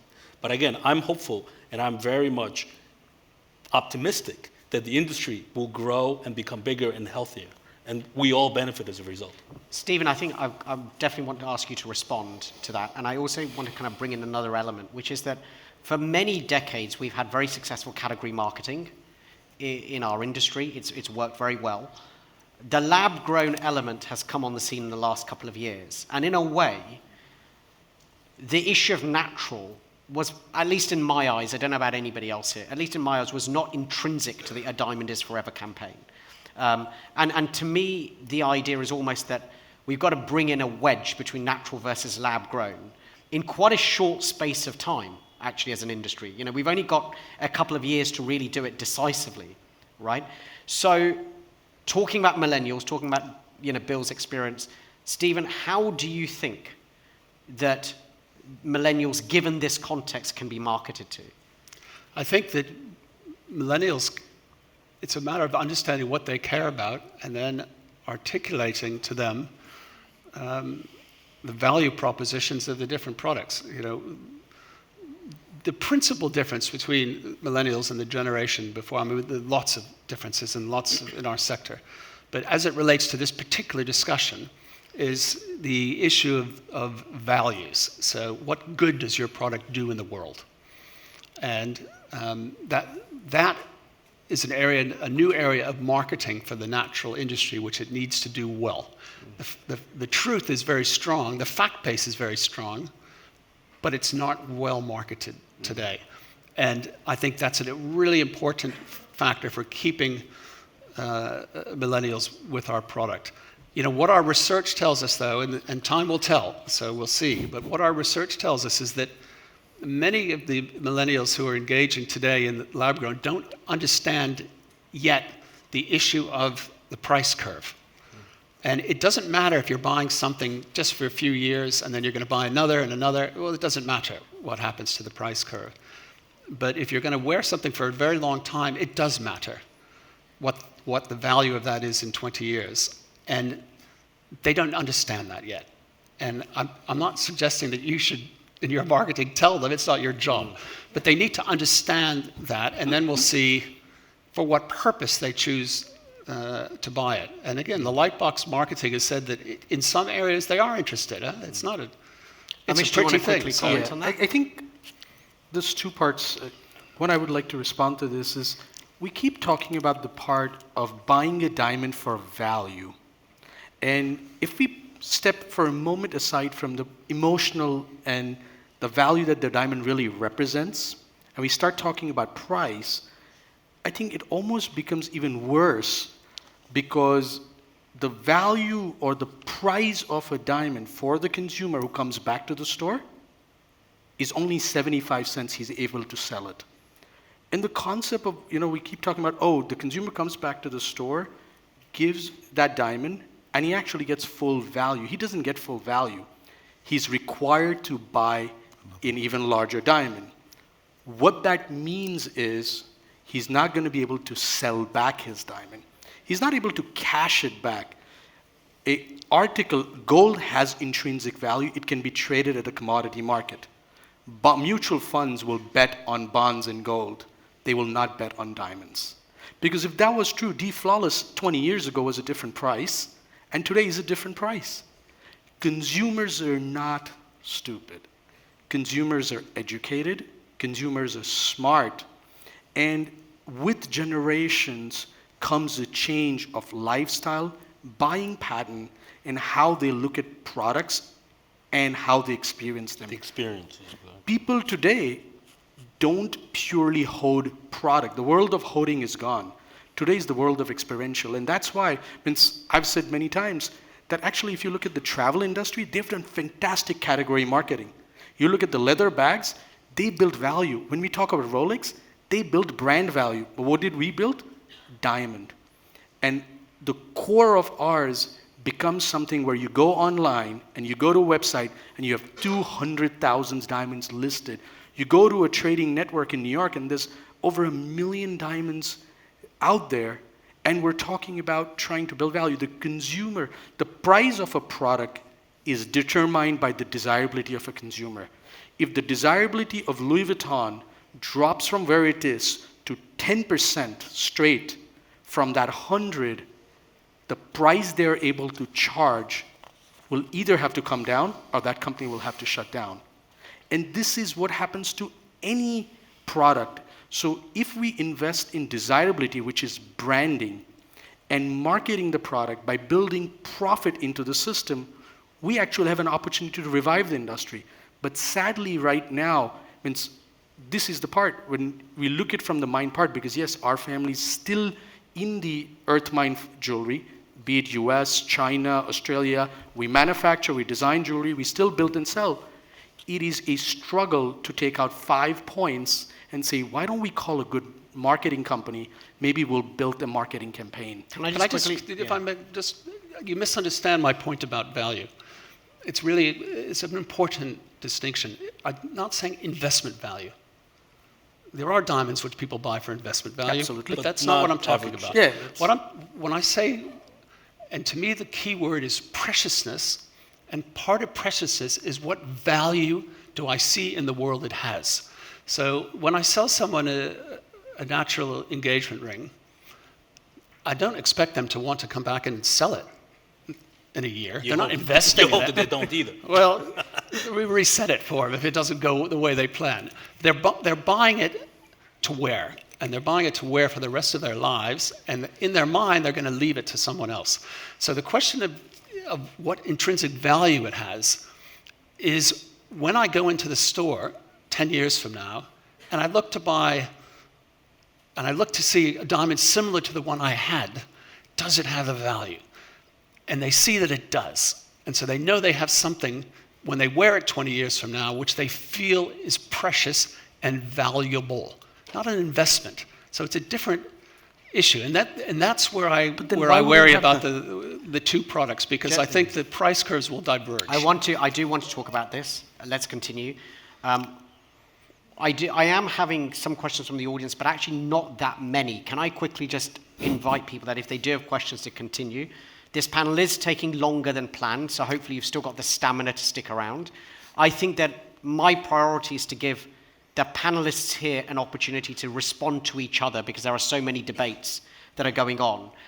One debate that I just want to dive into before we kind of change topics a bit is the issue of environmental and sustainable product value. So, Stephen, you talked a lot about diamonds doing good, the social and environmental impact. Diamond Foundry is one of those companies that's taken a stance on the environment.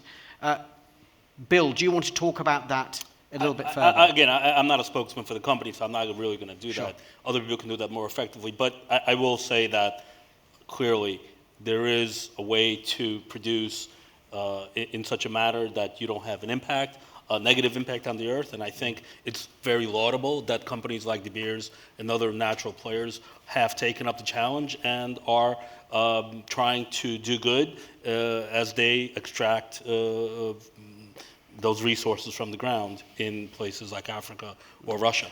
And I think the world recognizes that's a benefit, and I'm glad that that's going forward. And we have to make even greater effort for that to happen. I do understand that Diamond Foundry is making sure that they're utilizing, especially in its new locations, hydropower, which is very cost-effective and very carbon-friendly. So on the emission side. So from that perspective, I do believe that all of us as players and investors have to recognize and reward companies that do good. I want to change topics here, where one of the things that is worth, I guess, saying in this debate to make it kind of more relevant to some of the people in the audience is that you can definitely argue that miners, natural diamond miners, bear the burden of risk as to which scenario plays out, because a lot of other people in the pipeline, from retailers to midstream players, could potentially adapt their business. So their strategic direction is less clear. The people who are putting in a lot of capital expenditure are the miners when it comes to building a mine out, taking that long-term view. It's a miner perspective. It may not actually be a midstream perspective, or it may be. I think, Stephen, one question I would like to just ask you here is, what is De Beers' attitude towards its own site holders entering the lab-grown space? Yeah, interesting question. And I mean, the easy answer for me would be to say, well, I can't really dictate what they do or don't do. But what I can do, and what we discussed with our site holder advisory board about a month ago, is to set some best practice principles about the way. So should they choose to, in what way should they do it? And for us, there are some real no-go areas. You know, if the suggestion by any of them entering the business is to suggest that they are somehow more environmentally friendly, which we believe to be false, then that would be a violation of their best practice principles. If they're marketing them on the basis suggesting that the natural diamond business is somehow harming people, when in the fact it's actually creating enormous benefit for people, you know, then that's would be a violation that we would say, you know, that's violating your best practice principles and putting your natural supply at risk. And I can go through the list, but it's principally saying that you need to respect a truth and be your natural diamond business, and not to market it in such a way that you inaccurately communicate that then does harm to the business. And what if, I just kind of ask a detailed question on this, what if the positioning that companies have in terms of their lab-grown play, you know, they abide by those types of positions, is different to Lightbox? So we are seeing more and more entrants in the bridal category, for instance. How does De Beers feel about that? I mean, you know, we have to operate within the rules of commerce, huh? So you could say, what do I think about it? I don't think it's helpful to market in such a way that you're competing for the same dollar. I think it's much more helpful if you're marketing in such a way that you're seeking to increase the number of consumers. And that's why, you know, the Lightbox model was developed in the way that it was. But, you know, the way in which we can address this issue with our own site holders is to say, these are the rules of the game. Sure. And I think importantly as well, to remind everybody, including them, that you have to keep the faith and the belief in the natural diamond business. This is an exciting business and will continue to be so. So I think for us, if anything, that's the most important. Communicate with our site holders. You know, we have something magical in natural diamonds. They've been special in the world for hundreds and hundreds of years. They're going to remain so in the future. So have the faith.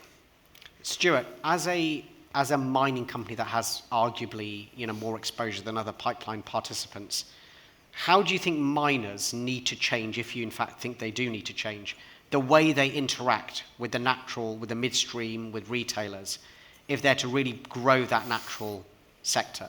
Yeah, I think every miner sitting right now who is either going to invest on an annual basis put in, or is considering a big project or an underground expansion, as I know some of the companies are looking at, is sitting there right now making those decisions and thoughts and working out which of those 4 and other scenarios.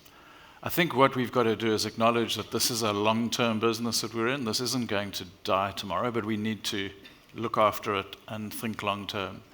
I think making those decisions, like normally when you make a decision, you take your cost base and you run it over X number of years, and you take your capital base, and then you escalate your revenue, because things always go up, and you run various scenarios on that, exchange rates, and you run some down scenarios and that. And I think the downside scenarios have been less than smart over the past years. And I would say even in the lab-grown sector, I've seen some investment proposals come and everything's going hunky-dory. You know, we're going to get a bigger market share and our margin's going to maintain.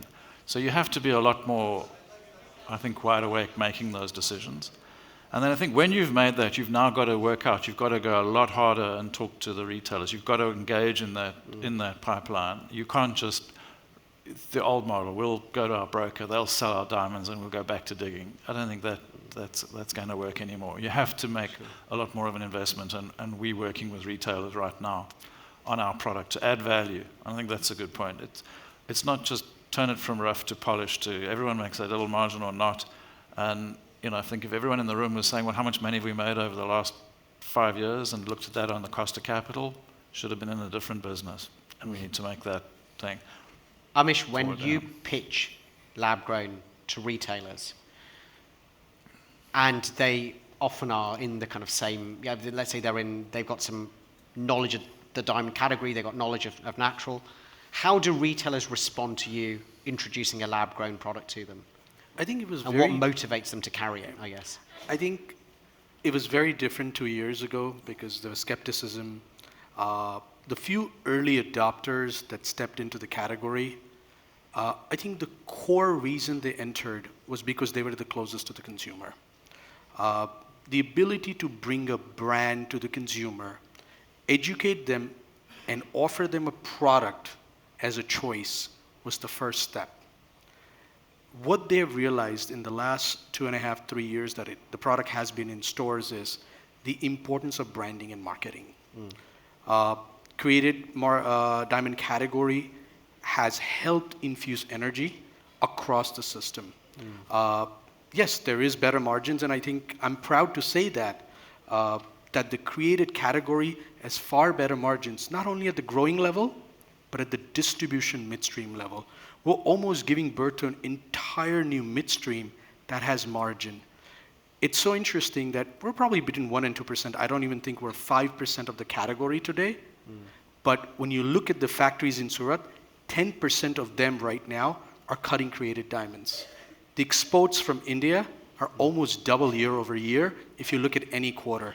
And that is primarily because the companies that operated in the earth mine in terms of manufacturing, trying to distribute, bring the product to the retailer, were struggling. And can I quickly ask you, I mean, one thing that's been said on this panel already is that there could be an issue with this being a short-term phenomenon, that actually once you go through this process a couple of years later, you know, actually the midstream margins and, dare I say it, retailer margins might kind of equilibrate. How would you respond to that type of... See, price sustainability, something that you're talking, I think goes back to the very simple thing is desirability. Today, our retailers, our retail partners are actually spending money educating, training their salespeople, and marketing the product. Because we are able to offer them that margin, it's increased margin, we're able to give them better co-op, bring in real marketing, branding, PR firms that are helping them this. It's when I go to a retailer, the first thing I tell them is, please don't look at me as a jewelry company. Please don't look at me as just another diamond company who's walked to your door trying to put another design. I'm here to change how you've been doing things. It's not about putting 20 pieces on the display and hoping somebody walks in saying, okay, I'm going to buy that. We need to go out, talk to our consumer, market it, tell them a story, bring them in, and then sell. And that's the reason the closing ratio of a store that carries ALTR is higher than a store that doesn't. Because it's not always, and you know, even being in created, I can say, it's not always that the consumer walks out with a created diamond. Now, just a quick question here. After this question to Stephen, I'm going to ask for questions in the audience, so if we can just have people, if they're going to ask a question through just a microphone, just please get ready. But Stephen, a question for you first. How do you expect the retail landscape to evolve? So, you know, you have Forevermark stores as well. How would you feel if those same retailers were offering lab-grown? How do you think retailers will play this out in their kind of perception of lab-grown and natural? Yeah, I mean, and some do today. I think we keep sort of having the wrong discussion. We're having a discussion about today. It doesn't really matter what's happening today. Yeah, sure, it's long term. The discussion is what is going to happen in 5 years. And it's why I worry so much about the engagement ring point. The engagement ring market, in terms of units, is flat. Or even slightly declining, because unless we can switch people who don't get married and committed. In America today, it's flat. There's growth in China and other markets, but in America it's flat. And what I don't believe to be true, you do, we'll see in time, is I don't believe that you can separate the inherent price of the diamond in your design, because the diamond is the majority of value in that piece. You can't separate these things. So you're going to be subject to the market price of an LGD. And if you look at the engagement ring and say we're flat in units, and you half that price, that retailer is going to be on a way down. When you get it to be 10%, which is where, if we look at the colored stone business, we have been through this before in our industry with colored stones, where there was natural and there was synthetic. And in the first 2 years of it, they were priced very similarly. There was all sorts of chaos, massive margins for the business. Retailers saying, this is amazing, I can make these huge margin. 2 years later, they sell it for 10% of the price. And now they sell, I don't know, $150 or something. And so the market will go. If you focus on the engagement ring, which is set in units, and a retailer drops his average price by a third, I don't care what margin is, he's not going to make out. And that's why I think particularly it's so important to look for areas where there is incremental growth opportunity, rather than look for areas where actually the volume is static and compete in that place. I don't see that that's in a retailer's long-term interest. Although today, he makes a bit more margin because the price is disproportionate to the really, I believe, the inherent value of the manufactured product. And that's the long-term challenge. But we'll see in 5 years. Can I have to have us back then? Does anyone from the audience have a question? I know there are a couple. Can we go over there, please? Hi. My name is Ritu Raj, and I'm from Diamond Foundry. I'm not a marketing guy. And this was like a great marketing conversation. We didn't talk about innovation, technology. However, if you look at every site holder in this room, they will be carrying lab-grown diamonds in the next year. Every one of them. That's where the money is. It's not in the De Beers model. Sorry. So they need we to shall see. I think Is that a it's a question? good point, and I think the debate is that certainly there is acceptance. I think in the panel that today there is more money to be made in lab grown potentially for pipeline participants. I guess the question that's up for grabs is how will that play out over a 5-year horizon? And I think that's been the kind of nub of this debate that we're having on stage. Anish, so I'm not a supporter of the De Beers model either one way or another. Sure. I've left them long ago, been out that thing. And working in the real world, we mine, we sell, we have to deduct our costs, and hopefully we've got some money left over. I'm not in agreement that we are going to be, if you take the facts, let's deal with the facts. 3 years ago, the numbers I have, you got X for your lab grown and you got Y for your natural. The natural has definitely come down in price. We know we're going through difficult, but the lab grown has come down significantly. So if the statement that was made now is true, that everyone sitting here is going to be dealing in lab grown, we're all going to halve our turnover. Good luck with that. That's where you're heading, and you're going to halve it again. The computers have never, when they first came out, they were expensive. Oh, they were going to go up, they were going to go up, they were going to go up. Apple had the brand, it cost 4 times as much as a run-of-the-mine. Now, they're consumables. If we're going into the consumable industry, then we shouldn't be we're not luxury. We're in the luxury game. We're in the brand building game. And I think if we recognize that together, we've got a chance. If we're going to go, well, we're just replacing one with the other, then even first movers will be making money short term. And that's what I keep thinking. I've never seen an industry that takes such a short-term view. It gets so depressed so quickly. Let's take the long-term view, but we got this difficult period. So I'm not attacking lab grown. It may appear that I am, but I think there is a place for both products. But it will tell over time. We've got to get smarter. I keep saying this. It's a bit ad nauseum, I know, but it frustrates me because I've got so much passion about it. But if I meet someone that says, I'm going to buy one because I can get it for twice the size for half the price, I say, well, good luck with that, and I'll see you in a year's time, and I'll sell you something that's twice as big for half of what you've just paid. But it's not that emotional link to the product. In fact, Stuart, it's really frustrating me. It's going to be a big question over in the final panel, which is how do you reconcile almost short-termism in most of the supply chain with the narrative that we need to be long-term in our approach and playing that long game. I do want to ask more audience questions. I will give the floor back to you to give some last comments. I'm conscious of time. Can I take another question from the audience, please? Rajiv Mehta from Dimexon. Great discussion to the panelists. My question is essentially surrounding the need for marketing. I don't think there's a question whether we need it. But I do have a question as to what is the real, or what is the value of dollars required to be spent sustainably in order to grow natural demand for the next 10 years? I know that De Beers spent the lion's share of marketing in the 1990s. In the year 2000, we had the supplier of choice where the industry contributed on top of De Beers. What is that number today?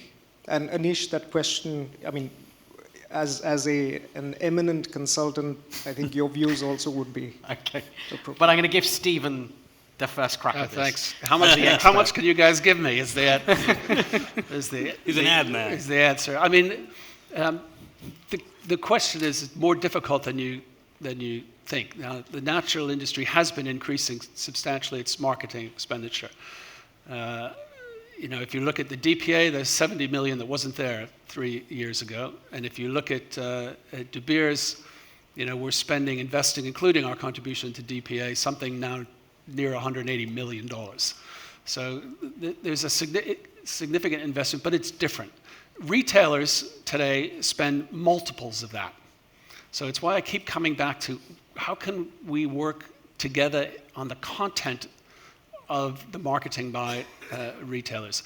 But I'll tell you why the discussion is so different. 10 years ago, I could have given you an easy answer. 5 years ago, probably. I could have looked at the TV reach and frequencies. I could have looked at the print reach and frequencies. I could work out how many times, people do I reach, how many times, during what period. And it was sort of simple. How much money do you need to do the task? The game now is changed quite dramatically, and it's more about content. So the important thing now, and this is why I keep coming back to the retailers who have huge reach through their social media and email lists, and let alone daily contacts. But it's how do you, in a world where our younger consumers are influenced principally through the world of social media and influences, is how do you operate in that space? And in that content that is shared and key becomes key. So I think the marketing investment is changing. It used to be in media. Now increasingly it's into content. And the other issue we have a little bit is, I thought someone at a forum I was at the other day said, if you're in the target for an engagement ring, raise your hand. And in this room of trade players, there was one person who was young enough to be raising their hand.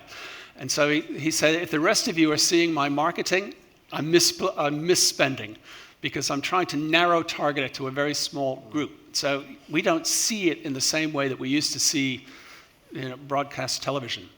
Now, none of that is saying that I don't think our industry has to find ways to invest more. Because, in the end, I take Stuart's challenge. If we're 80 million in 5 years, is no good. We need to be 100 million in 5 years, and that means we need to find ways to invest in marketing, but more importantly, to do it, I think, better. I think, Rajiv, it's a bit unfair to ask a moderator a question. I'm meant to be neutral. I'll give you just 30 seconds on it. I think that there's no doubt that if you look at the numbers themselves, the industry's not done a good job in growing the overall category in real terms over a sustained period of time. It just hasn't happened. You could argue that the flip side of that is that demand has been very stable.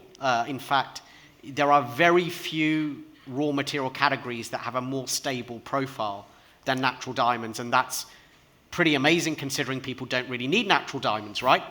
So, on the one hand, what marketing has done is done a good job of protection, right?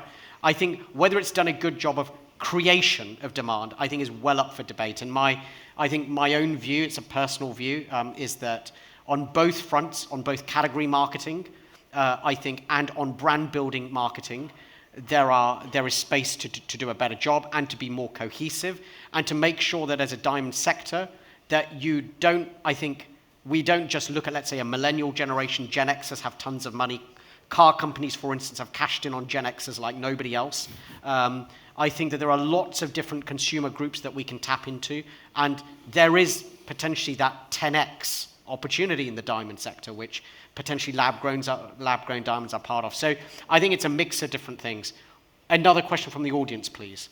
Stefan. Yes, I'd like to come back to your excellent last comment, Stuart, about consumable versus luxury. In the retail space, as we are seeing introduction of LGDs, which you would say are consumables, and Lightbox is definitely, the effort of Lightbox is to brand them as consumables, totally agree. How do you see this interaction at the retail space between the presence of consumables and luxury? And what will be the impact going forward? Yeah, it depends which retailer you're going to see. And more high-end, I don't see them buying into that, because they almost see that the lab grown is a different sphere, which is in where I'm producing, so it's a bit of a worry there. But the higher end is just saying that's not a product we're letting into our store, because we're just going to halve our turnover. We can't afford the rental as it is now, and doing that. So I think they are really thinking about the category marketing on that. I think at I don't want to call it the bottom end, but in the end where all the consumers are sitting, we have got to work on the fact that consumables, it's like buying an iPhone. I think it's the biggest con out. I'm buying something that's going to break within 12 months, and I'm going to buy another one. It's irreplaceable. I've got 6 of them in my drawer. I'm not even interested in trying to resell them back to Apple and go through that whole process. And the battery of mine's running out now, and I charged it this morning. So I think the consumer is going to really, over the next, and Stephen said 5 years, but I think it's a little bit shorter than that. I think we're going to get a lot smarter over the ensuing period at differentiating the products, and I don't mean against lab grown, but against what are you spending your money on now to get those other consumer categories into our stores, be they for that. But I think the price curve is definitely going to help with that debate.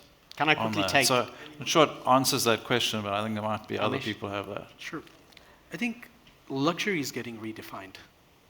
I think if you look at how luxury has been defined 20 years ago, a decade ago, and today, today's consumer especially, the way they look at luxury is attainability, not only aspirations. People want to buy products and experience them. When we talk about better end stores, if you will run a list of stores that are carrying Created today in US, actually there are a lot of the better end high-end bridal stores. If you take out the top 10, 15 stores and you start entering the category, actually the Created Diamond category's biggest sell-through where the consumers have actually bought is Created. Yeah, at today's prices, that's no. At the prices you've got today. It's not about today or what the price will be, because the consumer's making an edge. If you want a TV at home and the TV is going to be half the price, you could be waiting forever and never have a TV. And when we talk about Apple, it's actually a very good example. Apple's first phone was $649. Right now, the new models run at over $1,000 because they knew how to create value. And walk the consumer up. Yeah. Technology does not commoditize. Selling it as a commodity does. And that is something that when we look at the diamond industry, we're so focused on the value and the price and what we can charge. But the real layer that we need, like when we talk leatherbacks, the real layer that we need is for the consumer to desire, be it a $200 bag or a $2,000 bag. They walk in because they want it. And that is, I think, very important. We keep talking about if they buy it for this, what can they get after 5 years, or can they get it for half the price? But we forget that they buy to have an experiential. It's for them what it represents and what they can actually attain at that point. And this is the core reason Created went from 0 to where it is today, not in the fashion. It's really the fashion space of Created is very small. The Chinese goods that are coming, they're on their way, and that segment of the low-end marketplace where he is buying her a gift, she's buying him a gift, that is going to completely get changed. You'll have to see in the end. This is why I think we'll have to all come back in a few years and see. Absolutely. Because I think the challenge, the assumption you're making is that you can command 400%, 500%, 700% more than, for example, a Lightbox well-branded, well-marketed 1 carat, where Lightbox is making good profit on selling it. And I don't think you can do that. I think that the diamond consumer, when they're thinking about a piece of jewelry which the center stone is the principal value of it, that they think very hard about the value of that diamond in that piece. They don't just say, oh, it's a piece of jewelry, what's the price? I just know from my long experience that they will interrogate that.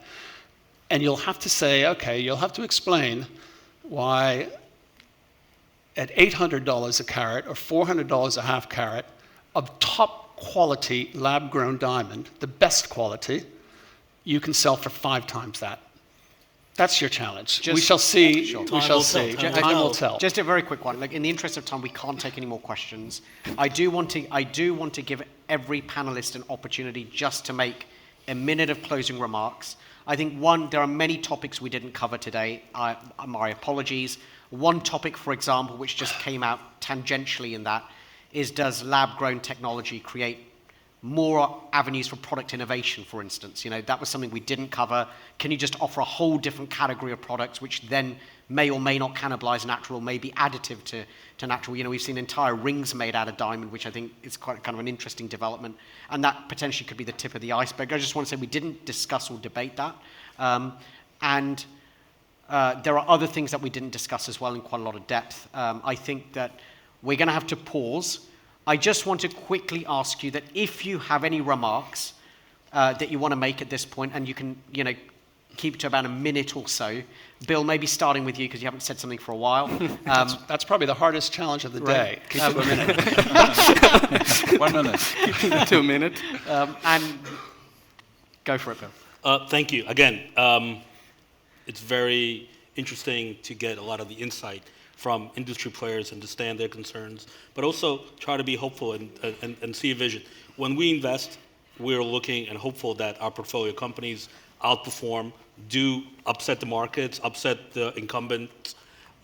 You asked before what some of the industries were. Some of them don't exist. I mean, does anybody remember Lucent or Nokia as producers of smart handsets? And yet they were producing telephones just 15 years ago. Nobody remembers that they do. So we've been investors in a company called Beyond Meat, where, to your point earlier, are people buying meat that's been manufactured from protein isolated from alfalfa? Yes, the answer is they do.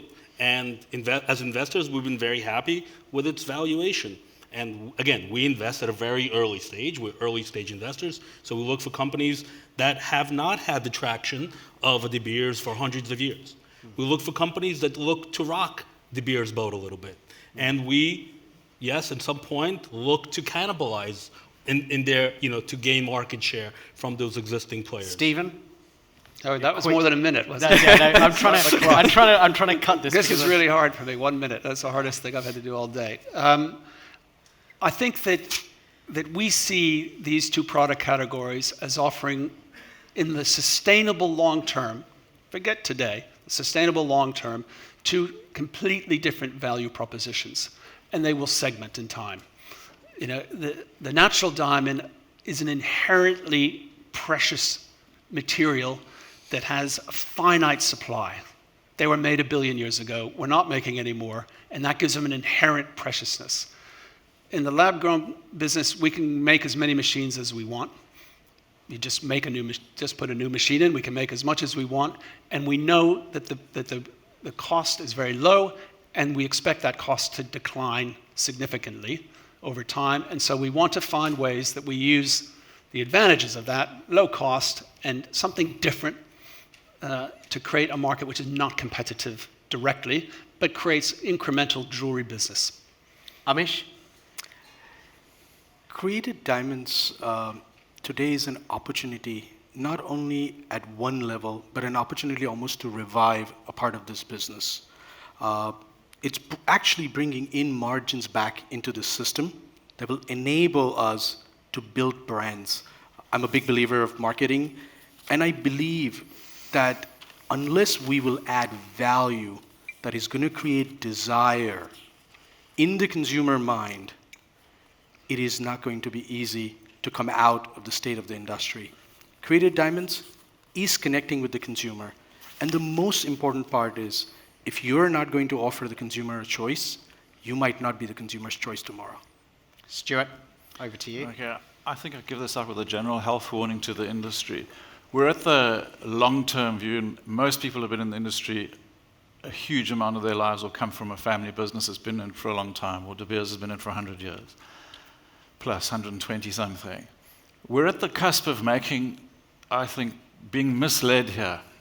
You deal with the facts. I've just checked them up. 3 years ago, for a 1.5 carat lab grown, you could get just over $10,000 in the polish for it. Now you get about $5,600. 3 years ago, you got $12,000 odd for the 1.5 carat natural, and you're just getting just over $12,000. Yes, it's come down in price, but it hasn't lost over 50% of its value. So the idea that you can have the short-term gain and do it. So warning to factories that think we're going to go and convert to natural. You know, I don't think you'll be coming to the conferences in a long-term stage. You'll be going to a different conference where your margins will be a lot lower. Good luck to you. Thank you very much. I want to give a very big thank you to the panelists for what is a very lively and very interesting debate. Thank you. Thank you.